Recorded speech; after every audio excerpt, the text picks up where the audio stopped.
let's take a closer look at accounts receivable, specifically the allowance for doubtful accounts account. Now, when it comes to accounts receivable, remember we have clients and customers that owe us money for services and products that we provided. So the idea here is that these customers, they still owe us, and it's very likely in business, and it does happen in business, that not all of our customers will pay us what they owe. This is why we have to write off some of our accounts receivable, known as bad debt expense. So it's going to hit the income statement, and then we have to adjust the accounts receivable. Now, there's two methods that we do this. There's the direct write-off method, and there's the allowance method. The allowance method is required under GAAP. The direct write-off method is not what we can use under GAAP. So let's talk about the direct write-off method really quick. Let's say that the direct write-off method, specifically bad debt expense, is this cup of water. Every time we isolate and determine that a specific account will be written off, the client will not pay it. If we go through the aging, if we go through and determine the probability of it actually occurring, we write it off. We've gone through the collection process. It's not going to happen. We're not going to collect it.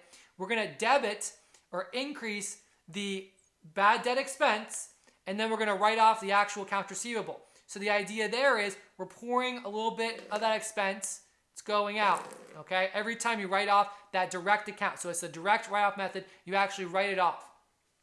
As I mentioned earlier, in accounting, in GAAP, under generally accepted accounting principles, that method is not, you cannot use that method. You can use it if you don't follow GAAP. So if you're a small business that is not, it's not required to follow GAAP, you can use the direct write-off method. However, if you are a business that's required to use GAAP, like you're a publicly traded corporation that must follow GAAP and then be audited by one of the big auditors or any accounting firm auditor, then you must follow what's known as the allowance method. The allowance method is the other method for writing off bad debt. The idea, as I mentioned earlier, is that when it comes to accounts receivable, we know it's just part of business that not all of our clients, our customers, are going to pay off their bad debts. It's just a normal, it happens to every business. It's going to happen. A portion of your accounts receivable will not be collectible. So the idea is that we establish the AFDA, Allowance for Doubtful Accounts, which is a contra asset account. And the idea there is that at the end of every accounting period, usually every accounting year, could be quarter, month, whatever, but let's say we're at the end of the accounting year. We're going to debit bad debt expense because we know that we're not going to collect all of our accounts receivable, and we credit, which is actually increasing the allowance for doubtful accounts. This is a reserve account. By reserve, what's happening is it's like a bucket.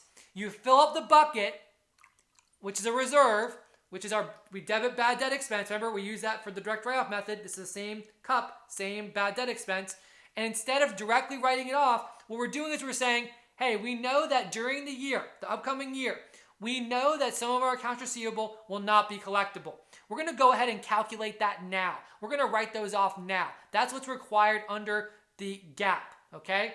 And then when you actually have, so after you've made that entry to increase the bucket, the allowance account, which is, there's different methods for calculating how much should be in the allowance account, the allowance method under AFDA, Allowance for Doubtful Accounts.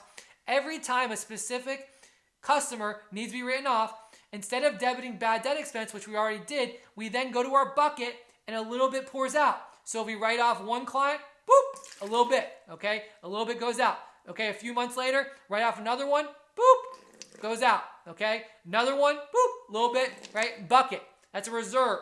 So we're establishing a reserve, an estimate for the year. Think of it like that, okay?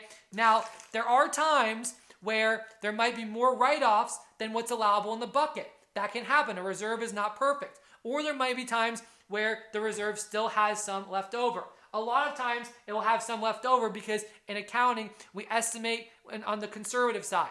But at the end of every year, so let's say we're at the end of next year, we go bad debt expense again and fill up that bucket. And then we go to the next year, we use the allowance for doubtful accounts account, again, a little bit every time we write off.